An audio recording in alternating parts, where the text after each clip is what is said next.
Mr. Legault, how come you don't agree with Premier Smith's idea to build new oil and gas pipeline to diversify our export market so we are not only trading with America, given Trump's tariff threat? So she said that it would make Canada stronger. Do you believe that too? I just answered this question. It's the same thing.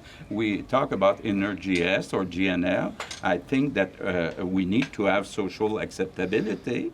And if Daniel Smith or whoever table projects, will look at them, but we need to have social acceptability. Last Thursday, I went to Beauce, where François Legault was meeting with export companies worried about the imminent threat of U.S. tariff. As many people know, nearly all of our oil and gas comes from two sources, the United States and Alberta. Yet both rely on the same pipeline, which run through U.S. territory. Why? Because the Liberals, with the support of the Quebec government, blocked Trans-Canadian pipeline projects, leaving us completely vulnerable to American decisions on whether to maintain or cut off our energy supply. Example, if Michigan shut down Line 5, Quebec could lose 50% of its oil supply. If the U.S. decide to restrict gas export, Quebec and Ontario could face an energy crisis. As for the event in Beauce, as you know, the details were not made public. Only invited media were given access. So I had to do my own research to find out where the press conference was taking place. My presence there was not a privilege. It was a straightforward exercise of press freedom. And it paid off. I was able to ask François Legault my questions. Oui. Bonjour tout le monde. Le premier ministre va faire une déclaration. Oui.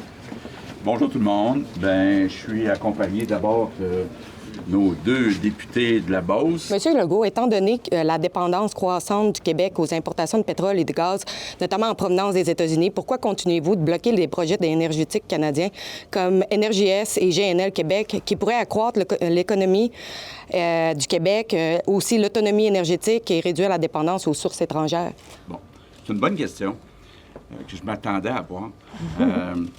Écoutez, effectivement, il y a beaucoup de gens qui parlent d'avoir un projet d'un oléoduc de pétrole qui pourrait permettre, en passant sur le territoire du Québec, d'exporter le pétrole de l'Alberta en Europe. Il y a un projet aussi d'avoir un gazoduc qui viendrait de l'Alberta, qui pourrait transformer le gaz en gaz liquide puis exporter en Europe. Il y a déjà eu ces deux projets-là. À l'époque, il n'y avait pas d'acceptabilité sociale. Et ce genre de projet-là doit avoir une acceptabilité sociale. Les projets, pour l'instant, ne sont pas déposés, ne sont pas existants. Si ces projets-là sont déposés, bien, on va les regarder, puis on va s'assurer qu'il y ait quand même de l'acceptabilité. Le dernier sondage, M. Legault... Des ministres qui se sont quand même montrés favorables, là, André Laforêt, par exemple, même le ministre de l'Environnement a dit qu'il était prêt à réétudier, puis qu'il y avait un préjugé favorable de votre gouvernement. Bien, écoutez, on a déjà, effectivement, eu un préjugé favorable. Par contre, il n'y avait pas d'acceptabilité sociale. Il doit y avoir une acceptabilité sociale. Donc, Monsieur Legault, le dernier sondage qui est sorti, M. Legault, il montre que 74 des Québécois sont en faveur de la construction de pipelines. Rappelons-nous les projets qu'on avait sur la table à l'époque.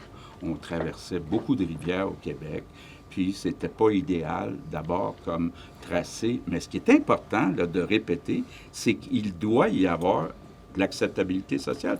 Mr. Legault, how come you don't agree with Premier Smith's idea to build new oil and gas pipeline to diversify our export market so we are not only trading with America, given Trump's tariff threat? So she said that it would make Canada stronger. Do you believe that too? I just answered this question. It's the same thing. We talk about EnerGS or GNL.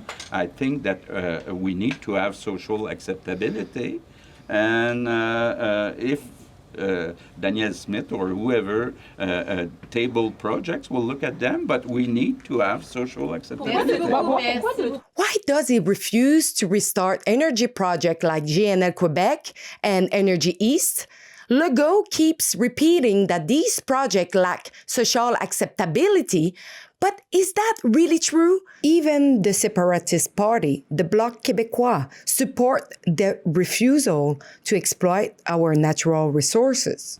We are living through the proof that big Canadian parties are going to walk on us, literally, favoring the interests of Toronto and Ontario and its banks, or the interests of Western Canada and oil and gas. The latest Angus Reid poll is clear.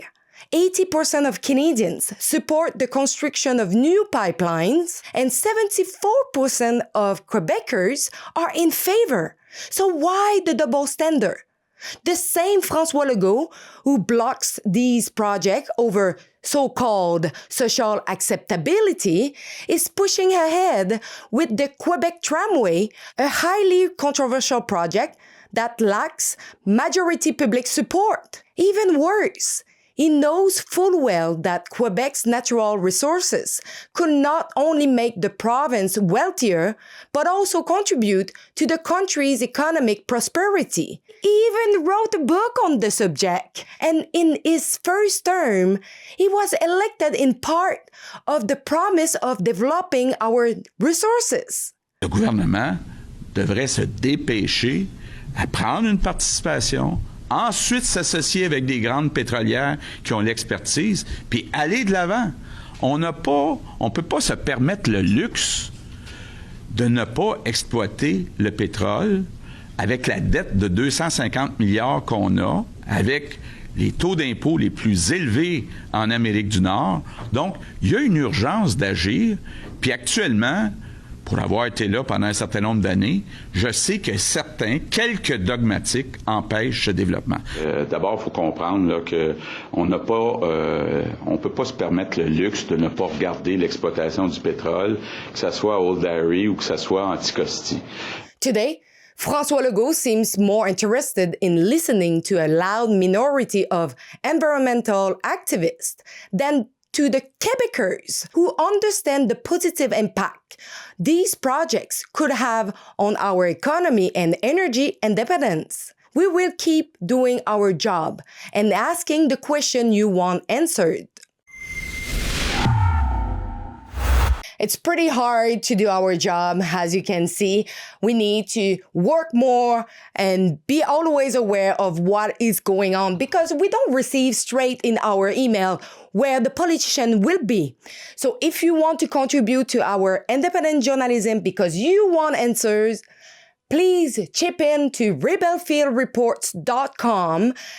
Chip in what you can, and I invite you, don't forget to subscribe to our YouTube channel to make sure that the algorithm is increasing and so we can be louder and louder and to show you the truth. So go over Rebelfield Reports right now.